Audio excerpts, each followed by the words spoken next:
Residential Tech Talk. Residential Tech Talk. Welcome to Residential Tech Talks. I'm Jeremy Glowacki, and today I'm joined by ZWave Alliance Executive Director and 2019 CEDIA Lifetime Achievement Award winner, Mitchell Klein. Hey, Mitch, thanks for joining us today. How about those Tampa Bay Buccaneers?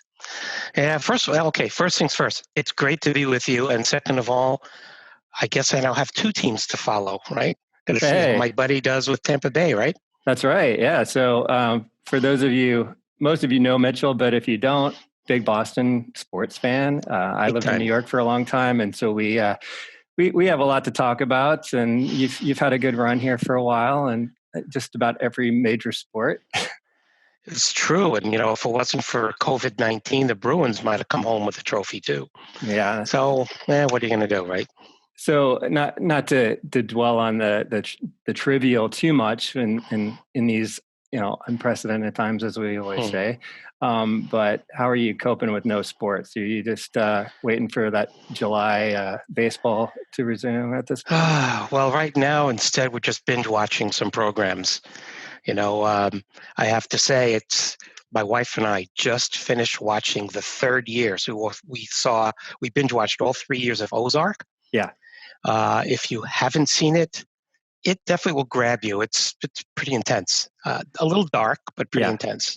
Yeah, I'm midway through season 2, and I have to kind of give it a little breather every now and then, just because it's so intense and stressful to me. And I've got so many shows that feel like they're like that darker kind of context. And I need to find something like a Seinfeld. I've seen all the comedians in cars and getting coffee, but I just will have to watch one of those just to kind of cleanse the palate before I go to bed, or read some kind of light fiction or something before I go to bed. We're the same way. We can't watch more than 2 episodes in a row. It's crazy. So so you are you that's your main outlet these days? Are you getting out much to get some fresh air and exercise? Yeah, fortunately up here in New England, we had a pretty warm April. So in April, I was really able to get out on my bike, do a fair amount of biking around town. And since there were fewer cars, it actually was a lot more fun. Oddly enough, it snowed last weekend, but again, that's the beauty of being in New England. And all kinds of stretching. My wife does some online exercises with a group. So, you know what? We make do. We totally make do. Yeah, that's been the hard part for me. I've always been a gym guy. I just like the environment of going somewhere that is my workout area. I do walks with the dog in the morning and everything, but it's been hard not just having that set aside space for exercise. And totally agree. I mean, I've been working out with a trainer, and he's reached out a few times. But I absolutely agree. I can't wait for the gyms to open. Although I'll tell you, I'm not going to dive right in. I'm going to be one of those guys that's going to wait this out a little bit and see how it goes. Oh, absolutely. The place where I go, they've announced what their opening policy is, and it's so complicated, and I don't blame them one bit. I mean, it's just they're doing what they have to do, but it doesn't sound like something the hoops I want to jump through. Basically almost having a guided tour of the gym where they wipe it down after you're done every time. It's like a 1-to-1 ratio of staff to person in there, and it just a little awkward. Could you say maybe? Yeah. I mean, the part that I like is just the invisibility of it, just going in there and just doing my thing and kind of zoning out. Right. Well, so let's talk about industry stuff a little bit, get to the point of where we are and how, we're all coping on that side of things. So as executive director at ZWave, you're interacting a lot, I would imagine, with members of the alliance and trying to develop the products that are in the alliance flag. Can you talk a little bit about your typical role, when it's not a lockdown, and how things have changed lately for you? Right. Well, typically I'm on the road quite a bit. It's actually been kind of a little odd, a little strange. This is the longest stretch of time that I've not traveled probably in 20 years. It's amazing. I've kind of lost all sense of time. I don't know what day it is anymore. This seems to be pretty typical reality behind many people. Yeah. In terms of the alliance itself, we've made a really effective switchover from travel and in-person meetings and in-person conversations and trade shows and other types of events. And we've done pretty well with the Zoom. As you know, Zoom is popular. Yeah. I'll get back to that in a second. But so we've had some meetings that way. We're actually creating a series of webinars, which we're calling, not uniquely, Webinar Wednesdays. Okay. And we've reached out to our members and we've said, okay, how many of you would like to do a presentation? Generally keep it short, 20 to 30 minutes tops, and a little Q&A. So it's really easy, little bites that people can take, because after all, everyone watching this is dealing with the exact same thing. Yeah. Getting Zoom fatigue. So, so we're trying to switch over to really kind of short bites where you can just kind of check in and then move on to the next thing. As far as the Zoom, so, I work for Silicon Labs, and Silicon Labs owns ZWave and owns the ZWave Alliance. And we made the decision back in December to switch over to Zoom from another platform we were using that was having some challenges. Okay. And obviously, it was a really good transition. We've got over 1,500 employees and offices in just about all over the world. And we can actually have these Zoom meetings with 10 people on it from China, from Copenhagen, from even New Jersey. We can all be on these at the same time, and it works. So anyway, so that's kind of been an interesting change for all of us who are really dying to have a little bit of, personal communication, personal touch kind of thing. So what during normal times when you would do all that traveling, obviously I would see you at industry events, Right. trade shows and that sort of thing, but a lot of in-person meetings with different vendors, or what would your typical travel require? Why were you out there so much? What were you doing? There is an industry event probably just about every other day, and this is like as of last year, not as of today. Right. Industry events, you name it, they have them all the time, and so we had to be very careful about the events we chose. So we do some things we call trade shows, where we would either exhibit or attend, and then there are industry events, seminars, things like that, which are generally typically much smaller. I think I think you're familiar with like the Parks Connections events. Sure. Things like that may even be a little smaller than that, where we can then have conversations directly with influencers within their own company, within their own divisions. And so we had focused pretty heavily on the US, North America, and just about starting to really attend into Europe and consider China and the Far East, and when all of this stuff happened, if you will. So other travel was really back to the Austin headquarters for Silicon Labs. I spent quite a bit of time there. Okay. As you know, drinking from a fire hose, put in perspective, obviously I'm a ZWave guy, but I'm a Silicon Labs guy too. And at Silicon Labs, we do Bluetooth, Wi-Fi, Zigbee, working on open thread, proprietary, you name it. And so as much as I'm really an advocate and spokesperson for ZWave, I can also speak to all the other product lines, if you will, and see how they all fit within this thing called the smart home, smart cities, IoT in general. So I've spent a fair amount of time in Austin just learning about these things. Oh, that's an interesting perspective. I didn't realize all that was part of it. Yeah, and one more too, which you may have heard of, which is CHIP. We're calling it CHIP. Okay. But this was announced in December last year, which is Connected Home over IP. And this is actually kind of a dream combination that no one ever thought could happen, where you had Amazon working with Google, working with Apple, working with the Zigbee Alliance to put together, I'll call it an application layer, a communication capability. And it's not about the transit, how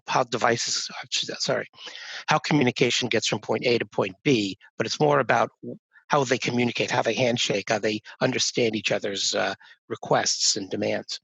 Okay. That's going to be a really big thing, really, really, really big thing that's going to impact everything with respect to smart home, and probably infiltrate, to some extent, the commercial side too. Okay. So just more, less of like separate languages that don't necessarily overlap. It's like trying to bridge them together somehow, so you can have. Right. Explain a little bit more about the concept behind that. Okay, sure. Well, let's talk about the IP side. So it's connected home over IP. Right. The IP, as we all know, that's what we call internet, network, whatever you want to call it. But it's an internet protocol. It's a standard that everything understands in terms of getting from point A to point B.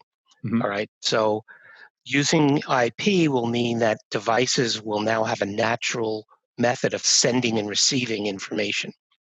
Okay. But that's not enough. We have that with Wi-Fi. That's not enough. You need to have something above that so that there's an understood communication between the two. As an example, I like to use email. I get an email from you, Jeremy. Send me an email. The IP part gets it to me. My system understands it and says, "Here, you got a message." The actual content of the message, I understand because you sent me in English. I get it. But I also get communications from China, and it comes in Chinese. Right. I still receive the message, but it's all in Chinese. I don't read Chinese, so I just ignore it. So what Connected Home is talking about is making China and the U.S., again, just using the analogy, Sure. saying that whether you send me Chinese or whether you send me English, it's going to understand. I'm going to understand it. So it's coming up with a common language to go over IP. Okay. Right now, obviously, it's completely fragmented, and dealers, of course, understand this. They deal with this all the time. Zigbee is not Zigbee. Does this Zigbee talk to that Zigbee? Wi-Fi has no standard communication protocol. So while you have a Wi-Fi thing doesn't mean it's going to work with other Wi-Fi things. Right. So you kind of understand the challenges there. Sure. But the goal of chip is to say you won't need a gateway, you won't need a translator. You just simply take your stuff out, you plug it in, and they just work with each other. Right. Great. It's great to hope for that. In theory, yeah. In theory, and in my opinion, many others, I really think this can happen this time around. So, and what does this look like in terms of a time frame? How far out is this potential reality from a the claim is that the standard will be ready before the end of this year. Okay. Under the assumption that will happen, that would mean manufactured would be able to start developing products, and you would probably see products, again, depending on the particular brand. You may see products as soon as Q2 next year. Probably not, in my opinion, but you'll definitely see it sometime late next year. Okay. That's my thought. Yeah. Now, the IP, though, however, has some challenges. And then we talk about battery devices. As soon as you put IP on a battery device, you now add an extra load on it, which basically drains batteries. I mean, it's just too intense. So some of the details we have to work out is, okay, how are we going to handle battery devices that are not going to be an IP? How is that all going to work together? It gets pretty gnarly in terms of the challenges engineering-wise, but at Silicon Labs, we can handle it. And that's, like I say, it's pretty cool to look into the future because I kind of see things coming up that it's going to be very exciting for the smart home industry. And what about ZWave in particular? When you just talk about that portion of what you do, what makes ZWave as a protocol special? So all this connected home over IP is terrific news. We still have ZWave on this side, which is really the sub-gigahertz. Generally, as you know, sub-gig works better in the home than when you're at the 2.4 or 5 gig length. You can just think in terms of like Wi-Fi. Wi-Fi in the home, we all know, unless we're adding additional devices to get Wi-Fi from one part of the house to the other part of the house, it doesn't work so well through building materials. Right. There are solutions around it by adding more gear, right? Sub-gig has, again, just the physics on it, travels through building materials very well. And of course, that's something ZWave has. The second thing we have is this backwards compatibility mandate. So as we continue to further the development and increase the features and the capabilities within ZWave, devices in the home will continue to work. You don't have to replace them. Again, another analogy. Many of our customers will replace their smartphones every year, every 2 years. They're not going to want to replace the thermostat once it's in. They're not replacing the door lock. So having backwards compatibility is really important so you're not bricking the products that are already in people's homes. We have that. We also have a mandate for interoperability, and we certify that. So that means if you want to buy and develop and commercialize a ZWave product, before we'll let you buy the chips, you've got to get your product certified so that it will basically comply with the technical certifications to ensure interoperability. That's not going to change with the advent of chip. As a matter of fact, you may recall right on the heels of the chip announcement, Silicon Labs made the announcement that we're going to spin off ZWave into an independent standards organization. That's right. I forgot about that, actually. Right. We're very, very far along. As a matter of fact, depending on when your listeners are watching this or listening to this, we may have already happened. I mean, I believe this will probably happen late Q2, early Q3 this year. Okay. Again, to really just greatly simplify, because Silicon Labs is the sole owner of ZWave, other organizations said, well, we're going to develop our own sub-gig standard, whether that's Zigbee or Thread or Bluetooth or whomever, because the understanding is sub-gig simply works better in the home. Mm-hmm. Well, adding additional standards, we all know how much fun that would be for this challenge of the home.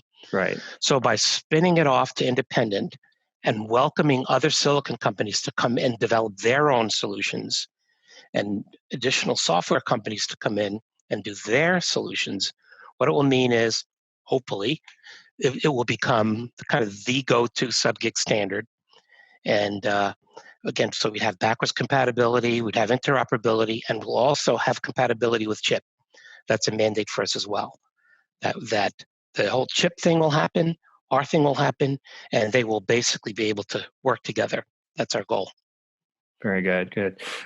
Before we continue our conversation, I wanted to take a break and get a message from today's sponsor. Hey everybody, Charles Warner with Residential Tech Today. I'd like to talk to you about a very serious problem in major metropolitan cities. People stealing your mail. You hear about it all the time. What are you going to do about it? You're going to get a guard dog? Maybe. But I've got something even better.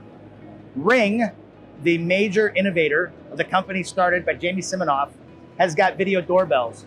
But what if I told you they had a camera that could go in your mailbox?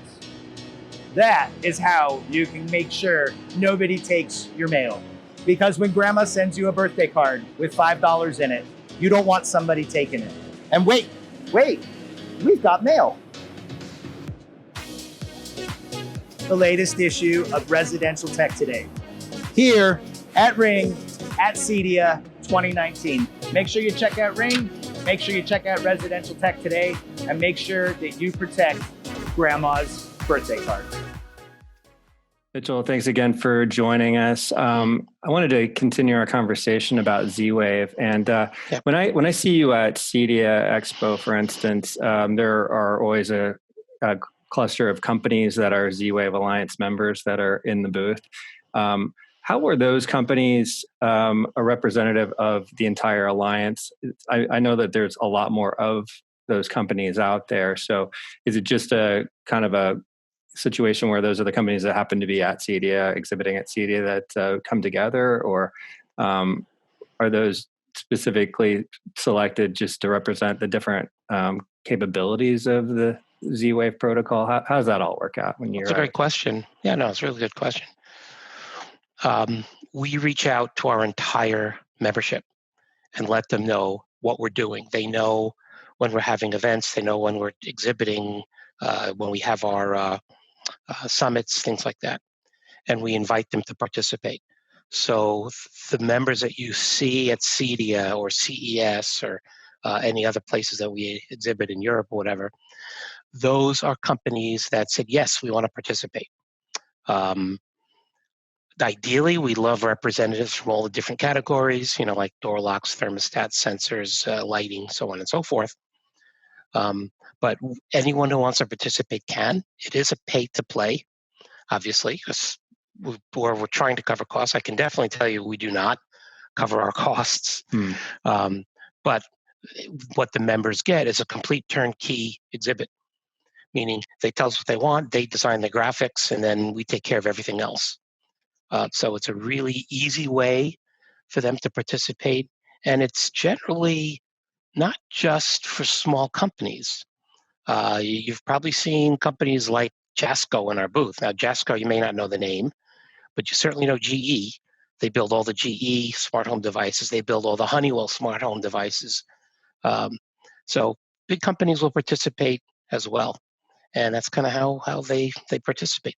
The other thing we do is you've probably seen our interoperability wall. Mm-hmm. So a company that doesn't really, either it's not their market or they would opt for an easier way to participate without sending staff, they can just simply send us devices and we put them up on an interoperability wall. Okay. Mm-hmm. Well, looking back a little bit more on your career, your last stop before your current role was URC, correct? That's right. Mm-hmm. What experience did you gain out of that role as an executive at URC, working with one of the more, the namesake of the industry's remote control category? Mm-hmm. Universal remote control couldn't get it any better than that from a name standpoint. But what would you say was what were some of the lessons you got out of working for a company that does the control side of the business like that? That's also a good question, because remember, I came from an integrator side. Yeah. I did a couple of years of consulting, but I had never actually worked on the product development side of things. And when I got to URC, the mandate then was, okay, help us get from handheld remote controls and controlling your home theater into whole house audio. So I really got to experience the challenges in putting together specification, saying this is what we want, working with engineering and communicating in engineering languages, and also, especially when you were working with foreign, in that case, we were working with Korean, really smart, really good Korean engineering team, realizing that sometimes the communication, we asked them to do something, may not have been as specific as we wanted, and they interpreted it their way. So this is also another really interesting experience. I totally loved working with dealers. To me, that was the best part.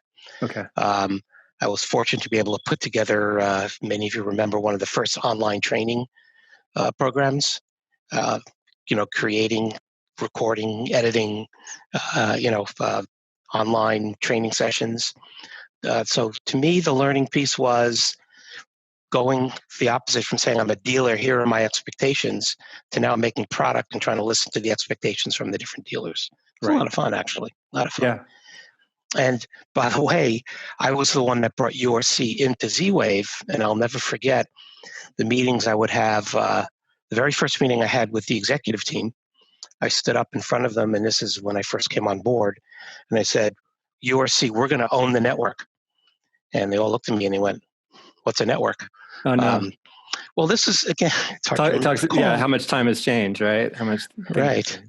Yeah, at that point, internet, Wi-Fi was not a given at that point in time. Yeah.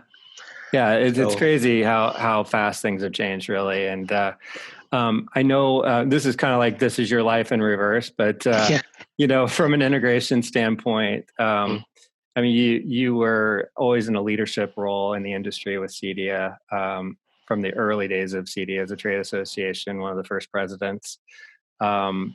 You got really involved in the government affairs. I think helped launch the Government Affairs Committee, which has been Darren Riemann, really a great staff member at CEDIA, keeping everybody. Yeah. Talk a little bit about that experience, why it happened. I know that there was some legislation there specifically in your market when you're an integrator that you had to deal with. So talk a little bit about that. Yeah, that's actually a great question. When I had an installation company in Boston, Massachusetts, and we got wind, and I'm trying to remember how. I know how. I was pretty friendly with a security company in the Boston area, and he just reached out one day and said, hey, we got to talk. And apparently what was happening was there was some legislation that was going to get voted on, and buried somewhere in the legislation, which is, by the way, how things work, was something about requiring licensing in order to pull any wires in any building or make terminations in any building of anything. And from a security company perspective, that was pretty terrifying for them. And for us, I'm like, wait a minute. And I looked into it a little bit more, and I realized that if this legislation passes, then every one of us in Massachusetts no longer can do the work. We actually have to hire electricians to do it.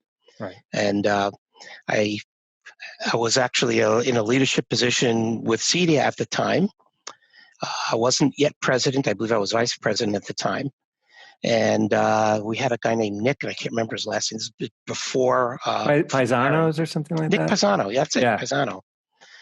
And I reached out to him, and we said, let's check into this. And it turned out that this was a real thing, and that legislation had already been passed in Rhode Island.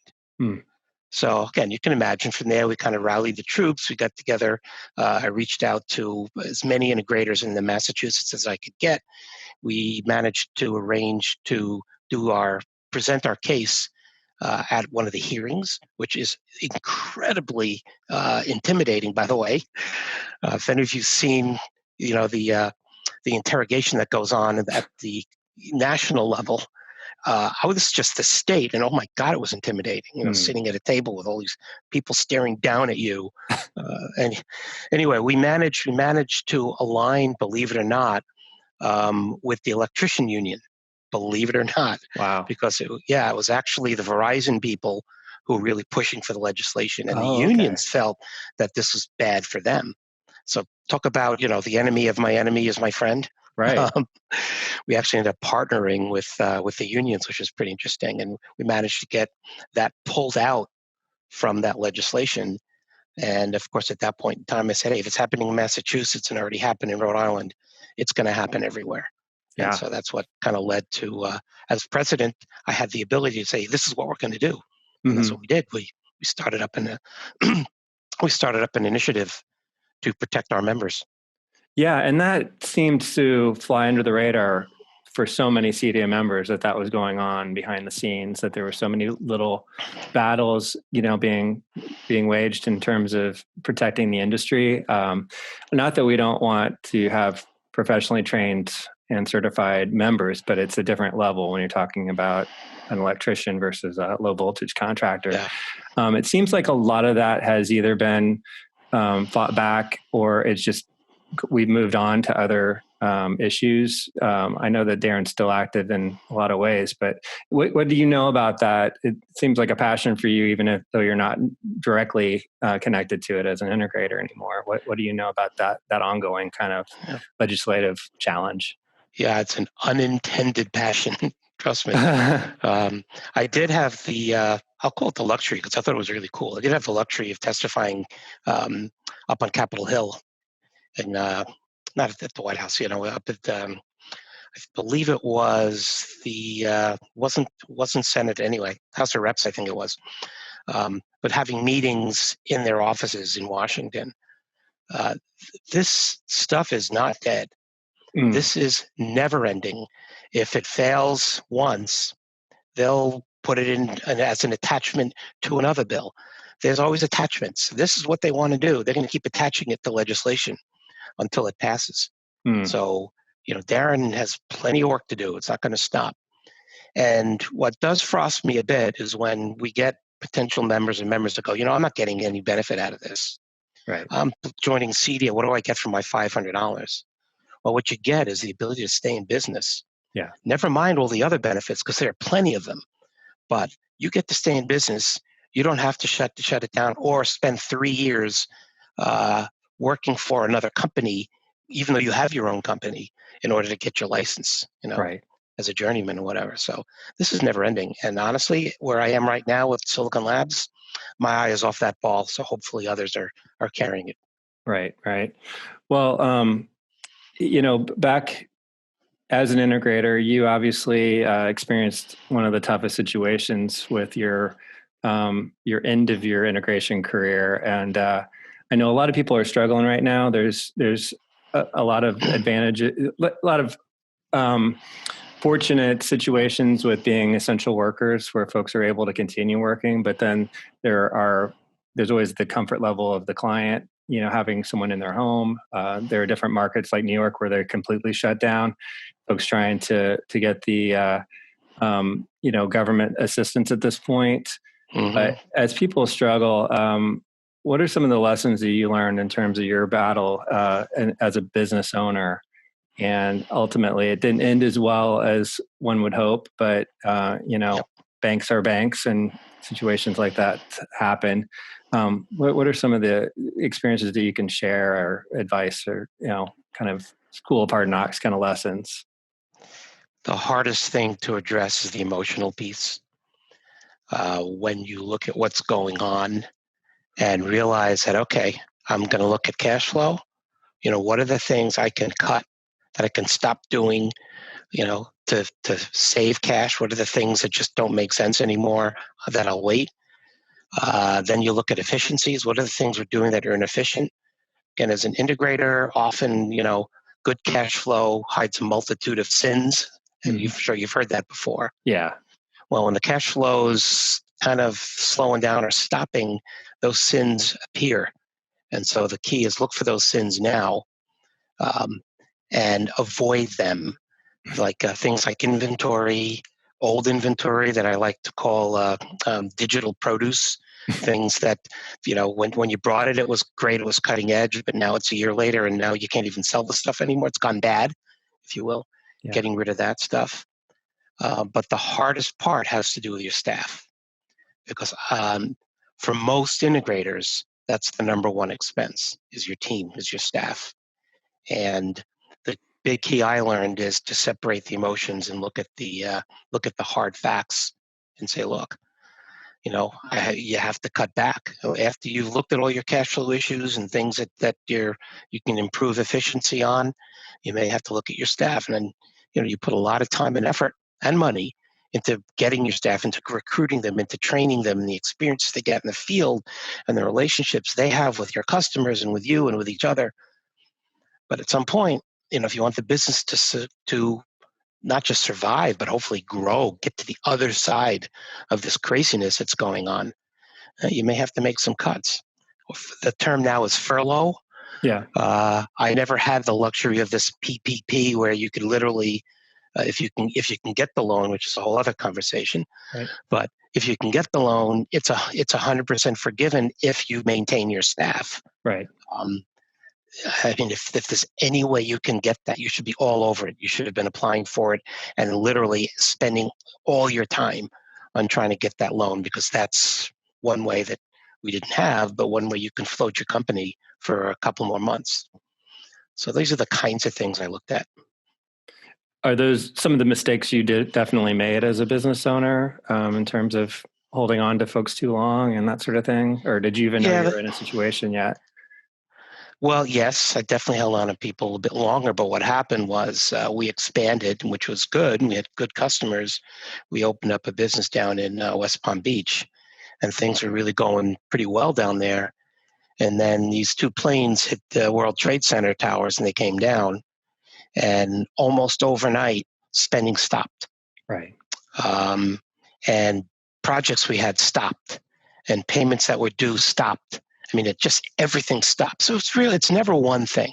Right. It's a culmination of a bunch of things. And of course, banks at that point got nervous and started looking at loans that they can just pull back and say, hey, I'm just, when you've got exposure to a bank and you're just a small company in Boston, they don't even want to talk to you. Right. They just say, give us our money back. And that was unfortunate. Well, in addition to PPP and, the opportunity to continue working through this situation, hopefully the pent-up demand from clients when the levels of restrictions are loosened will help us bounce back a little bit better than a typical recession or national crisis type of situation like 9/11. But yep. It's definitely something you got to keep your eyes on the ball there. Well, the thing is, you have a lot more options right now, meaning that, there are different verticals, different market segments. The whole smart home concept is well understood. Back then, no one put smart and home together in the same sentence. So you have a lot more options now. You can really look and make pivots that we couldn't make 15 years ago. Right. So there may be some good pivots in mind, and I've talked about those in the past. Oh, that's great. Yeah, good point. And also, I'm hoping that we'll see CEDIA Expo in person in September. It's hard to say, at this point with big group gatherings. I know they're still exploring it. They're probably going to have to make a decision here within the next 30 days, I would imagine, just because of travel plans. Yep. But any thoughts on that? Yeah, it's not just travel plans. That's the easy part.